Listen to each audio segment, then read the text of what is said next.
Hello guys, मैं हूं सारसन। मैं मोहम्मद असलम। मैं रहमतुल्लाह। आप देख रहे हैं world reel reaction YouTube channel का कंटेंट अच्छा लग रहा है तो ज़्यादा लाइक शेयर कर दें। आपके सपोर्ट पर ये चल रहा है तो चलते हैं। आई थिंक हमने पीछे कुछ दिनों लॉन्गे वाला डॉक्यूमेंट्री की थी। मेरा ख्याल है कि ये वो यूज़ के रिलेटेड कोई वीडियो है। वो अब सबूत लेकर आ रहे हैं, वो टैंक्स दिखा रहे हैं जो पाकिस्तान टैंक्स छोड़ कर भागे थे। पहले देखते हैं वीडियो उनका रिलेटेड है या किसी और रिलेटेड है, फिर देते हैं अपना रिएक्शन। तो पाकिस्तानी टैंक है, ये चांद और तारा, ये जो उनका चिन्ह है, लेकिन आज यहाँ धूल फांक रहा है। अगर पाकिस्तान वाले भी इस चैनल को देख रहे हैं तो प्लीज आप भी देखिए। लेकिन फौजी थे ना आपके, उनको तो हमने इसी मिट्टी में दफन कर दिया था, वो तो नहीं मिलेंगे। लेकिन नमस्कार साथियों, आज हम आपको वो चीज दिखाने जा रहे हैं, भारतीय नहीं बल्कि पूरी दुनिया में चर्चा होती है, भारतीय सेना का बंकर। आइए आपको अंदर चलते हैं। देखिए ये चीज है, इस तरह यहाँ भारत के सैनिक और खड़े रहते थे। आइए अंदर आओ थोड़ा सर जी। बिल्कुल ये बंकर है, ये लगभग 6-7 फीट हाइट का बंकर है। लोहे से ऊपर कुछ बना हुआ है, बाकी ये मिट्टी वगैरह पत्थर से बनाया हुआ है। करीब 2 या 3 सिपाही अंदर रहते थे। और जो 1971 की घटना जब घटी थी, वो तारीख थी 4 दिसंबर 1971 की। कहते हैं कि 4 और 5 दिसंबर की मध्य रात्रि को पाकिस्तान के टैंक उसी दिशा से आए थे। थोड़ा सा वहां दिखाइए, उस जगह से आए थे। उनका कमांडर था तारिक मीर। वहां से उस साइड से जो आवाज और आ रही थी, उस साइड से आ रही थी। आप बिल्कुल एक्चुअल दृश्य देख रहे हैं अपने चैनल पर, एक्यूरेट चीज देख रहे हैं आप। ये बंकर था, वह क्या था, 4 दिसंबर और 5 दिसंबर मध्य रात्रि। तो पाकिस्तान का कमांडर था तारिक मीर। वहीं अपने यहाँ के मेजर थे कुलदीप सिंह चांदपुरी। भारत के मेजर कुलदीप सिंह चांदपुरी और 120 सिपाही यहाँ लोहा ले रहे थे। उन्हें पता नहीं था ये घटना उसमें शुरू हो गई थी जब पाकिस्तान 2 भागों में बटा हुआ था। एक पूर्वी पाकिस्तान था और एक पश्चिम पाकिस्तान था। उस दौरान उस पाकिस्तान ने दिक्कत की, मेन जो पश्चिम आज वाला पाकिस्तान है वहां चला गया, उस पूर्वी पाकिस्तान को हथियाने की कोशिश की। और तब जब भारत की प्रधानमंत्री थी इंदिरा गांधी, तो उनसे रहा नहीं गया और फिर इस तरह वहां अत्याचार ज्यादा हुआ तो भारत ने भी हस्तक्षेप किया। लेकिन भारत ने 1 इंच मिट्टी भी उनकी नहीं ली थी। इसी कैंप में भारतीय सेना थी और उनके मेजर थे। आज हम आपको सारे दृश्य बताने वाले हैं। जैसे यहाँ एक आपको टैंक बताएंगे, एक उनकी पाकिस्तान की गाड़ी बताएंगे, सारी वो चीज इसी वीडियो के अंदर बताएंगे। आप बिल्कुल इस वीडियो के साथ बने रहें। वो दृश्य है ना, वो पूरा इलाका था, वहां से करीब 3000 पाकिस्तानी सैनिक आ रहे थे। वही दृश्य है, यही धोरे जो दूर दूर तक धोरे दिख रहे हैं, वहां से पाकिस्तानी सेना ने एंट्री की थी। और वो समय था रात के करीब 12 बज रहे थे। और उसी दौरान भारत की सेना को पता चल गया कि अब पाकिस्तानी सैनिक तो आ गए हैं, अब क्या करें, क्योंकि उसमें भारत की सेना के पास ज्यादा इतने मजबूत हथियार भी नहीं थे। अब उन्हीं पुराने हथियारों से लड़ रहे थे, क्योंकि उसी समय तो आजाद हुए थे। आजादी के थोड़े समय की बात है, 1947 में आजादी मिली और उसके बाद वो मिस्टेक तो उसी समय कर रहा था। लेकिन थोड़े समय बीतता गया, 71 में उन्होंने ठान लिया कि अब जैसलमेर को घेरते हुए पाकिस्तान से आए हैं, जैसलमेर को घेर लिया है और आगे प्लान था जोधपुर जाने का। और उन्होंने कहा भी था कि डिनर करेंगे जोधपुर में करेंगे, ऐसी बात थी। चलो आगे आपको एक बंकर से दूसरे बंकर में सैनिक कैसे जाते थे वह देखो, ये चीज है। इसी बंकर में से यहाँ बंकर है, एक थोड़ी दूरी पर करीब 100 मीटर की दूरी पर और बंकर है। इसी तरह पूरी ये जो धोरे की लाइन है, इसी पूरी लाइन में बंकर बने हुए हैं। 100 मीटर की दूरी पर बंकर बुने। और एक बंकर से दूसरे बंकर में जाने के लिए इस तरह बना हुआ खड्डा है ना, खाई, क्योंकि अगर खड़ा सिपाही जाएगा तो सामने से गोलियां आ जाएगी, इसलिए वो छुप छुप कर इसी के अंदर आज तो ये ठीक है एक्चुअल जगह आप देख रहे हैं, काफी ऊंचाई रेत वगैरह डेली, यहाँ तो रेत के टीले हैं, रात रात पर बड़े बड़े टीले बन जाते हैं। तो उस समय तो बहुत ये डीप था, गहरा था। और इन्हीं जो खाई है ना, 120 सिपाही अपने यही थे, इन्हीं खाइयों में अपने 120 सिपाही थे। और उस साइड जो आपको इलाका दिख रहा है, वहां से 3000 सिपाही आ रहे थे। ठीक है, तो रात का समय था। उस समय हमारे जो एरोप्लेन थे वो रात में उड़ नहीं सकते थे, अब सुबह तक तो इंतजार करना था। तो मेजर चांदपुरी ने योजना बनाई कि इन पाकिस्तानी घुसपैठियों को सुबह तक उनको रोका कैसे जाए। तो उन्होंने किया क्या, देखो, उन्होंने इन्हीं जगह सेनाओं के टिफिन लिए और कुछ जो एंटी टैंक माइंस होती, माइंस बिछा दी ताकि उनको एक बार डरा दिया जाए। तो यहाँ काफी सैनिकों के टैंक थे और तार वगैरह बांध दी थी और टिफिन दबा दिए, जमीन के अंदर क्या दबाए, टिफिन दबाए। तो पाकिस्तान के वो टैंक आपको नजर आ रहा है, पाकिस्तान का ओरिजिनल टैंक जो आज भी हमारे कब्जे में है। और देखो हमारे पास ऐसी जीप हुआ करती थी सर, इधर आइए, ये जीप जिसको RCL जीप बोलते हैं, ऊपर गन लगी हुई है। इनकी एक कमी ये थी कि एक बार छोड़ने के बाद इसको छिपा नहीं सकते थे, एक बार छोड़ने के बाद इसको छिपा नहीं, मतलब एक बार फायर किया तो 100% दोबारा फायर आएगा और ये नेस्तनाबूद हो जाएगी। ये थोड़ी दिक्कत थी, लेकिन क्या करें, देश को बचाना भी था। वो जो पाकिस्तान का टैंक दिख रहा है वो एक खटारा गाड़ी, आप उसको भी अभी पूरा बताएंगे कैसा क्या लोहा है, क्या बचा, 50 साल पहले आखिर क्या हुआ था। तो इस साइड थे मेजर चांदपुरी और उससे उधर था वो पाकिस्तानी कमांडर तारिक मीर। ठीक है, यहाँ अपनी सेना ने चाल की योजना बनाई कि यहाँ टिफिन वगैरह दबा दिए थे और टैंक माइंस थे। उनके जैसे ही टैंकर एंटर हुए तो एक दो धड़ाम, एक दो उछले तो उन्होंने लगा कि यहाँ पूरे के पूरे क्या है, टैंक माइंस वगैरह बिछे हुए। तो फिर क्या हुआ, उन्होंने इंजीनियर को बुलाए कि इनको पूरी जमीन खुदवाई जाए ताकि सारे जो एंटी टैंक माइंस है वो निकाल दिया जाए।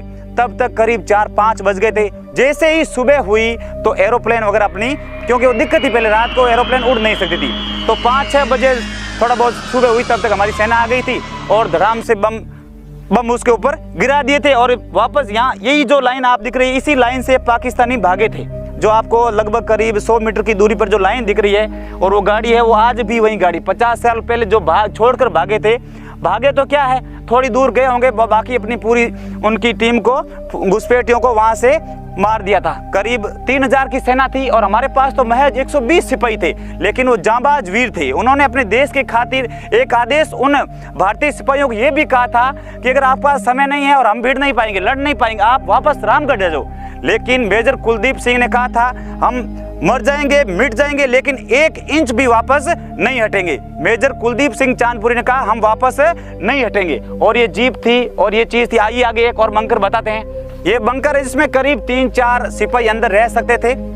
ये पूरा यही मिट्टी है, यही भारत माँ की ये मिट्टी है, जिस मिट्टी में 50 साल पहले हमारे देश के जांबाज वीर लड़े थे। और ऐसे लड़े कि आज भारतीय नहीं बल्कि पूरी दुनिया में लोंगेवाला के बारे में चर्चा होती है कि आखिर लोंगेवाला में ऐसा क्या हुआ था।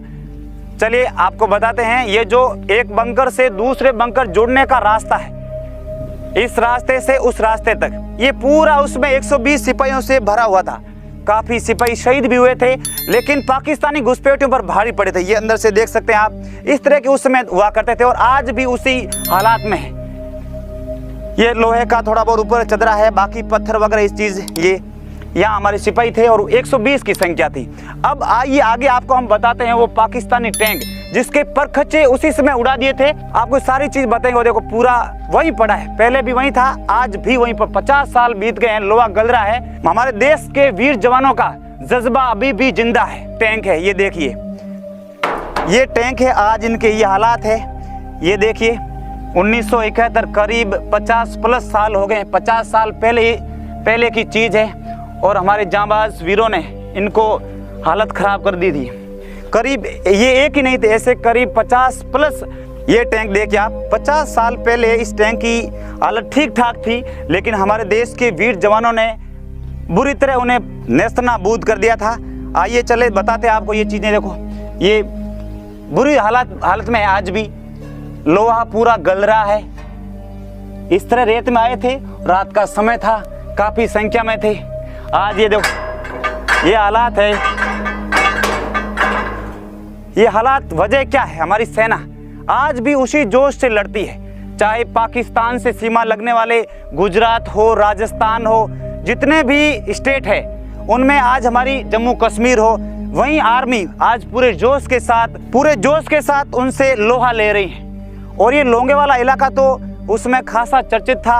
अगर भारत की हार हो जाती तो नक्शा कुछ और ही होता। शायद ऐसा भी कहते हैं जोधपुर जैसलमेर पाकिस्तान में चला जाता। ऐसा कहते हैं अगर ये हार जाते तो फिर वो भारी पड़ती। यहाँ दूर दूर तक जैसी नजर जाती है तो रेत के टीले दिख रहे हैं। लोग कम ही रहते हैं, केवल यहाँ आर्मी को अलाउ है, बाकी वनस्पति थोड़ी बहुत है, ज्यादा वनस्पति भी नहीं है। पाकिस्तानी एक गाड़ी दिखाते हैं, 4x4 गाड़ी, जो करीब 150-200 किलोमीटर का सफर करके यहाँ पहुंची थी। और उसी के अंदर वो पाकिस्तानी सिपाही आए थे और उनके वो राशन पानी वगैरह बंदूकें सब इस पे लेके आए थे। ये हालात देखिए, ये टायर वगैरह अभी भी है, मौजूद है, खटारा है। ऐसा लग रहा है लोहा भी डुप्लीकेट लोहा, घुसपैठी है। वो करप्शन तो उसमें भी पाकिस्तान की सेना में था, तो ये लोहा भी इतना मजबूत है नहीं है। अभी भी मजे की बात है कि अभी भी इंजन पड़ा है।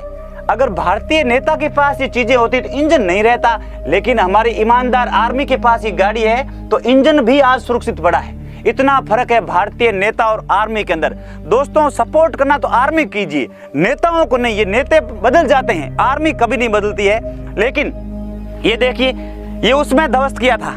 ये जो जीप है ना, ये गाड़ी है ना, ये उसमें, ये भी 5 दिसंबर 1971 की मध्य रात्रि में चांद और तारा, ये जो उनका चिन्ह है, लेकिन आज यहाँ धूल फांक रहा है। भारत की सेना ने ऐसे झटके दिए कि वो आज भी डरता है कहीं 1971 का हाल वापस न हो जाए। साथियों, हमारी सेना स्पेशल कुलदीप सिंह, मेजर कुलदीप सिंह चांदपुरी, उनकी अगर ये योजना नहीं हो, अगर वो एंटी टैंक नहीं बिछाते तो वो 3000 और कहाँ 120, तो हम उसमें उन पर भारी नहीं पड़ते। लेकिन उनकी योजना की बदौलत उन्हें ऐसा महसूस कराया कि यहाँ 120 नहीं, यहाँ हजारों की संख्या में सैनिक मौजूद है, तभी तो इस तरह कारनामा किया है। ये जो जीप आज पड़ी है, अगर पाकिस्तान वाले भी इस चैनल को देख रहे हैं तो प्लीज आप भी देखिए, आपकी ही चीज है और आज भी सलामत रखे हुए हैं। लेकिन फौजी थे ना आपके, उनको तो हमने इसी मिट्टी में दफन कर दिया था, वो तो नहीं मिलेंगे। लेकिन ये चीज थी, आज 50 साल बाद भी आप है जो इसको देख सकते हैं, लोहा वगैरह देख सकते हैं। ले जाने तो हम नहीं देंगे भैया, सेना यही खड़ी है, ठीक है ना। पब्लिक प्रॉपर्टी नहीं, अभी भी आर्मी कब्जे में है। हिम्मत है तो आ जाना, देख लेना, ये चीज है। बाकी आगे आपको 1-2 और टैंक बताने और तिरंगा आपको अगर देख रहे हैं यहाँ से थोड़ा देखो, तिरंगा देखो, 3 केसरिया, सफेद, हरा, तीनों रंग का क्या अर्थ होता है, ये भारत की जनता और सेना से ज्यादा और कौन जान पाएगा। दोस्तों, भारत की आन बान शान ये तिरंगा है और आज उसी हिसाब से लहरा रहा है। और इसकी जो दिशा है वो भी पाकिस्तान की तरफ है। पाकिस्तान वाली जब इस दूर से दूरबीन से इसको देखते हैं तो उनका जी भी मचलता है, काश ये लोंगे वाला आज हमारे पास होता तो कितना अच्छा होता। ये लोंगे वाला आप देख रहे हैं, लोंगे वाला भी तिरंगा सुबह हो या शाम हो इसी तरह शान से लहराता रहता है। और हमारे देश के सैनिक आज भी इसी मिट्टी की हिफाजत के लिए अपनी जी जान लगाए हुए हैं। आइए नजदीक आपको पाकिस्तानी टैंक भी बताते हैं जिसके चर्चे भारत से ज्यादा पाकिस्तान में होते हैं। काश वो भी आज वापस आता, लेकिन ये इसकी ऐसी हालत हो गई थी, वापस नहीं जा पाया था। देखते हैं इसका चांद तारा कहाँ है। दोस्तों, इस टैंक का नाम था T-59। ये जो आप पाकिस्तान का टैंक देख रहे हैं, इसका ओरिजिनल नाम था टैंक T-59। चलिए इधर आपको निशान भी बताते, ये बिल्कुल एक्चुअल फोटोज है, वीडियो वगैरह, ओरिजिनल टैंक है। ये चांद तारा ये चीज़ है, मजबूत लग रहा है, लेकिन सेना के आगे इसकी मजबूती उसमें दम तोड़ गई थी। ये चीज़ें देखिए, वही तारीख 4 दिसंबर या 5 दिसंबर की मध्य रात्रि थी। पाकिस्तान की सेना आई थी तारिक मीर कमांडर की लीडरशिप में, मगर यहाँ से वो आगे नहीं बढ़ पाई थी। आराम से सर इसका थोड़ा क्लिप वगैरह बता दीजिए। दिसंबर 1971 में 23 पंजाब की alpha company major Kuldeep Singh Chandpuri के नेतृत्व में लोंगेवाला में तैनात थी। 23 पंजाब की बाकी बटालियन लोंगेवाला में तैनात थी, जो कि लोंगेवाला में 17 किलोमीटर उत्तर पूर्व दिशा में स्थित है। 1971 के युद्ध में पाकिस्तान की 51 इन्फेंट्री ब्रिगेड, T-59 टैंक और M4 शमन टैंक रेजिमेंट ने राजस्थान में आक्रमण किया। पाकिस्तान की योजना लोंगेवाला को कब्जा करने के बाद रामगढ़ और जैसलमेर पर कब्जा करने की थी। योजना के अनुसार पाकिस्तानी सेना ने 4-5 दिसंबर 1971 को लोंगेवाला पोस्ट पर आक्रमण किया। जब मेजर कुलदीप सिंह चांदपुरी की भारी तादाद में पाकिस्तानी सेना के टैंक और इन्फेंट्री की लोंगेवाला की तरफ आने की सूचना मिली तो उनके पास 2 विकल्प थे, या तो वे अपने पोस्ट पर तैनात रहे या फिर उसे छोड़कर पीछे हट जाए। उन्होंने अपनी पोजीशन से न हटने का निर्णय लिया। पाकिस्तानी सेना द्वारा भारी मात्रा में फायरिंग के बावजूद हमारे भारतीय सेना के शूरवीर जवानों ने अपनी जान की परवाह किए बिना 4 और 5 दिसंबर की रात को पाकिस्तान के 2 आक्रमणों का विफल किया। फिर प्रातः 5 दिसंबर 1971 को भारतीय वायुसेना के लड़ाकू विमानों जो कि हंटर थे, उन्होंने हवाई हमलों से कई पाकिस्तानी टैंकों को नष्ट किया। वह हवाई हमला विंग कमांडर MS बावंड के नेतृत्व में किए गए थे और मेजर आत्मा सिंह ने वायुसेना की पाकिस्तानी टैंकों पर हमला करने में भी मदद की थी। भारी नुकसान के कारण 179 सैनिक मारे गए अथवा घायल और 37 टैंक नष्ट किए। पाकिस्तानी सेना को हार माननी पड़ी और वह विड्रॉ कर गई। उन नष्ट हुए पाकिस्तानी टैंकों से 2 टैंक लोंगेवाला में आज भी स्थित है और उस ऐतिहासिक लड़ाई की याद दिलाते हैं। 23 पंजाब बटालियन और भारतीय वायुसेना द्वारा किए गए इस युद्ध अभियान के समान दूसरा कोई युद्ध भारतीय इतिहास में नहीं है। इस युद्ध में 23 पंजाब को बैटल ऑनर लोंगेवाला और थिएटर ऑनर सिंध से विभूषित किया गया था। भारत वीडियो खत्म। आज तो भाई ने सबूत भी सारे दिखा दिए, एक एक चीज़ दिखा दी, टैंक दिखा दिए, जहाँ वो पाकिस्तानी टैंक छोड़कर भागे वो एरिया भी बता दिया। आज तो इस वीडियो में तो भाई कुछ बचा ही नहीं। खैर बड़ी जवान मर्दी से भी लड़े होंगे अगर 120 2000 ये भाई 3000 बता रहा है। पहले जो हमने डॉक्यूमेंट्री की उसमें 2000 बताए गए थे और 40 टैंक्स थे, तो इसमें ये 40-50 प्लस कह रहा, थोड़ा सा ये आई थिंक एग्जैजरेट हो रहा है, पढ़ा कर ये बताते हैं। हो सकता है कि जो पहले वीडियो की उसमें गलत हो, या हो सकता है कि ये गलत हुआ, किसी ने तो मिस्टेक की है। हकीकत क्या है ये तो हमें नहीं मालूम। अच्छा मैं हकीकत बताता हूँ। हकीकत ये है कि इससे पहले जो वीडियो की थी उसमें कुछ बताया था, उसको जितना मौका उस वीडियो वाले भाई को मिला उसने अपनी तरफ से खोल कर बताया। अब जितना इसको मिला है इसने अपनी तरफ से और ज़्यादा जो है ना वो खोल कर बताया। पूरा 1000 जो है ना सोल्जर इसने बढ़ा दिया और 10 टैंक भी बढ़ा दिए। अच्छा देख लें कि ये पूरे प्रूफ दे रहा है। हो सकता है चलो कुछ मानने में भी आ रही है कि वो गाड़ी है, इस तरह भी हो सकता है ये गाड़ी नुमाइश के तौर पर खुद जो वहाँ पर रोकी है और उस पर पेंट किया, हो सकता है। चलो ये बात एक अलग है, ठीक है, वो पाकिस्तान की को छोड़कर जो है ना भाग गए होंगे। आप आए हमारे सियालकोट में, हमारी जो है ना यूट्यूब से वीडियो उठा कर देखें, सर्च करें जो सियालकोट में चोंडा के मकाम पर आपके 500 जो टैंक थे, ये तो 40 थे ना, आपके 500 जो टैंक थे वो तबाह हुए थे। और हमारे जो जवान थे, मेरी बात सुने भाई, फिर आपकी मैं सवाल करना चाहता हूँ, तुम्हारी बात सुन रहा हूँ, बताओ ना किस बार में 1965 की बार वो कौन जीता था? हमारे जो है ना जो जवान थे उन्होंने जीता कौन था? बम बांध कर यार ये चुपचापा छोड़ दे, ये चुप बचना छोड़ दे, अपने टैंकों का कब्रिस्तान बन गया। अभी वो देख लें आप, एक आधे टैंक को देख वो घुसे कैसे होंगे यार, छोटी सी मोटी सी मिसाल इस तरह की अपने थोड़ा सा इसको इस्तेमाल करो। आदमी सामने से आ रहा है, उस टैंक में सारी बात गन वाले लोग भी होते हैं, उस टैंक में कैमरास भी होते हैं, देखने वाले भी होते हैं, क्योंकि टैंक जो ड्राइवर चला रहा होता है वो सारा कुछ देख रहा होता है। ये नहीं कि उसको नजर नहीं आ। आप मुझे ये बताएं कि सामने टैंक आ रहा है, उस टैंक के नीचे आदमी कैसे घुसे?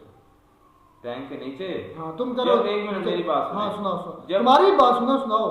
जब टैंक आगे से मतलब कि एक बॉर्डर पे आ चुके थे इंडिया वाले, आगे से पाकिस्तान थे, तो उन्होंने वहां पर टैंक रोकने थे कि आगे चले, उन्हें मुकाबला नहीं उधर करना था। किन्होंने? तो इंडिया वालों ने। मैं वही पूछ रहा ना, तो पाकिस्तान में नीचे घुसे कैसे टैंक? वो भाई नीचे कैसे घुसा जाता? कैसे नीचे मतलब लेट जाता है बता। अल्लाह के बंदों को थोड़ी सी लॉजिक की बात करो। हमारे जनरल थे जनरल अयूब खान, कोई भी हो और कोई भी हो और कोई भी हो, गोली मारो उसको, कोई भी हो।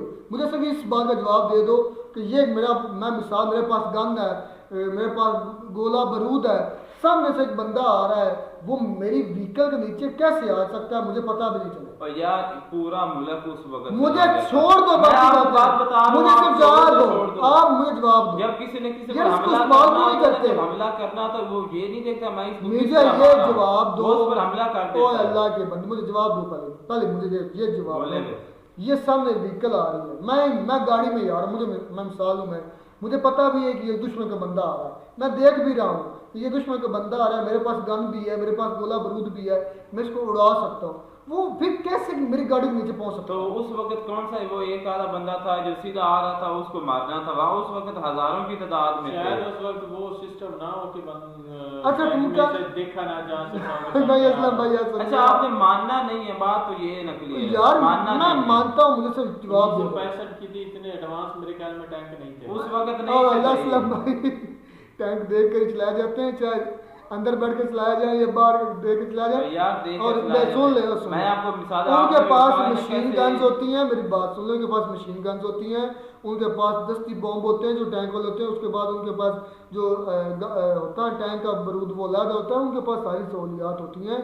ऐसा भी यार ना फेंको, कोई चीज़ समझ भी नहीं है कि मैं वही पूछ रहा हूँ कि मैं मिसाल दे रहा हूँ, सामने से गाड़ी आ रही है, उनके पास असला बारूद है, आप अंदर घुस कैसे सकते? यार मेरी बात सुने ना, आपको जवाब कैसे? कुछ जादू था, गायब हो जाते थे, क्या सीन क्या? अब इनके थे 120 के कितने बता रहे थे, चलो इसने वीडियो, हाँ ये तो समझ आ रही है। एक मिनट, ये समझ आ रही है कि उन्होंने गुफा बनाई 100 मीटर के फासले पर उनके थे वो क्या क्या कहते हैं वो जो सीमेंट के बने हुए थे कंक्रीट के बने हुए एक वो ज़मीन के मतलब खड़े होकर नहीं जाते थे रिंग कर जाते थे ताकि सामने से गोली ना लग जाए। ये चीज़ें तो लॉजिकली समझ आ रही भी हैं कि लोंगेवाला में ऐसा वाक़या हुआ भी होगा, उन्होंने टीफन के वो माइंस लगा दी होगी टीफन अपने में, तो वो हो गए होंगे। ये चीज़ मानने वाली भी समझ भी आ रही, सामने गोला बारूद चल रहा है, ये भी फायरिंग हो रही है, वो भी फायरिंग हो रही है। वो पाकिस्तानी फौज जो है वो बुखलाहट होगी कि पता नहीं इधर क्या क्या पूरी माइंस लगाई होगी, पूरा एरिया में माइंस होगी, हो जाता है इस तरह मिसकम्युनिकेशन हो जाती है, मिसअंडरस्टैंडिंग हो जाती है। लेकिन जो तुम फैसले की बात कर रहे हो ये मानने में लॉजिकली बात समझ मुझे नहीं आई।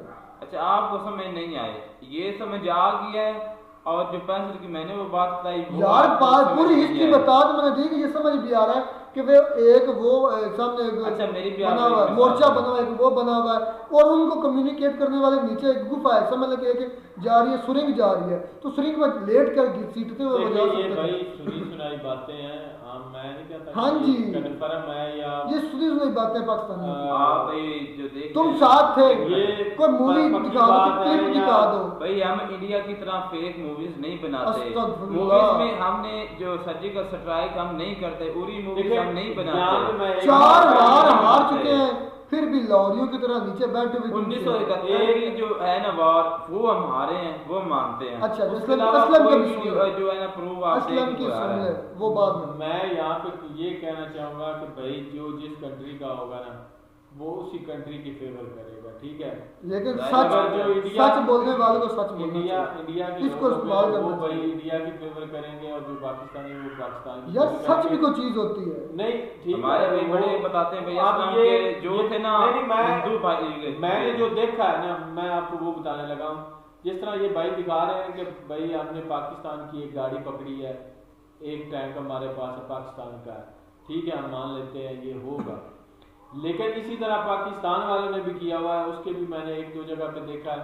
वहाँ पे यार इस तरह मुकाबला हो। चुंडा मेरे ख्याल के असलम भाई मकाम पे उन्होंने इंडिया के टैंक भी रखा हुआ है, गाड़ी भी रखी हुई है। वो कहते हैं कि असलम भाई ऐसा भी हो सकता है ना, वो समझ आती है, ये लॉजिकली बात समझ आ रही है जो भाई हमें दिखा रहा है, ये भी समझ। मैं अब सिर्फ एक सवाल किया है कि सामने कैसे नीचे कैसे घुस सकता है। अच्छा मेरी बात सुन, 100 बंदा उसको उड़ाने दे वो मार कर 100 बंदा रुका हुआ यहाँ पर जंग के लिए तैयार, और ऊपर से आकर 2-3 हजार बंदा हमला करते। अब 2-3 हजार 100 पर भारी होगा कि 100 2-3 हजार पर भारी होगा, आप बताएं हिकमत अमली वो कैसे? हिकमत अमली बड़ी चीज है, दिमाग बड़ी चीज है जो इंडियन ने इस लौंगे वाला सेक्टर में इस्तेमाल किया। आपको पता ही नहीं है इंडिया नहीं, के साथ उस वो वक्त क्या हुआ उसमें था। एक बात आप यह है वीडियो कि- देखकर आप नहीं, कह रहे हैं कि हिकमत थी, ये थी, ये हिकमत की पूरे कोई- जो है दिखाए पूरे मैं भाई बात कर उसमें रहा हूं। एक बात ये भी हो सकती है कि जो ममालिक में इसकी हिस्ट्री 2000 या जो 2000 या 3000 लड़ने के लिए आए थे वो आ रहे थे, लेकिन सामने जिन्होंने डिफेंड वो करना था मोर्चे- वो 120 वो मोर्चे में थे भाई मेरे कुछ इस सोचा भी वजह करो। इस वजह से वो हावी हो सकते हाँ हैं जी। क्योंकि जो आ रहे हैं उनका नुकसान ज्यादा ज्यादा हुआ हो है, जो सकता पहले वहां पे उनको मौजूद छुपने थे। की जगह नहीं है। हाँ, ये इनके बात पास हो मोर्चे सकती थे है। यार, लॉजिकली बात समझ एक आती है। चाइना और तुम क्या कहो? मेरी बात सुने भाई, टैंकों के नीचे घुस के हमारे हाँ, घुसे थे। अस्तगफुरुल्लाह, जो हमारी छत गिर जाएगी ये वो खौफ गिरी खुदा तो करो। आप पर ही गिरनी, हम पर खौफ नहीं खुदा गिरनी। करो, ये बात इंडिया और चाइना मैं की मान एक गया मूवी बनी, मेरी मैं बात मान सुनिए। गया मैं आपको बात- फेंकते हैं मेरी और बात लंबी सुनिए, लंबी सुनिए। फेंकते झूठ है। मैं जो आपको समझ ये नहीं बताने बातें वाला आती हूँ। वो करते हैं, जो इन्होंने जो बंकर बातें आती बनाए हैं। हुए ना चाइना और इंडिया की मूवी है, इसी तरह सेम उधर से चाइना ने बनाए होते हैं और इधर से इंडिया ने बनाए कोई होते हैं। फिक्र की बात करो, आपस में ये उन दोनों इधर की समझ झड़प आ हो गई जाती है, है। ये समझ आ भाई, गई मूवी मूवी छोड़े नहीं, आप। ये अच्छा, समझ आ आपने गई। पहले कहा कोई मूवी बताओ, कोई कुछ बताओ, मैं मूवी मैंने मूवी ये नहीं कहा कि मैंने कहा कि उस वक्त जो हो रहा था वो मुझे मैं बताओ। आपको मिसाल के तौर पर बता रहा हूँ। मिसाल झूठ होती है, मिसाल अच्छा, नहीं, मिसाल झूठ मूवी स्पेशली मूवी सारी होती फिक्शन है, मतलब उसमें कोई भी चीज हकीकत नहीं होती।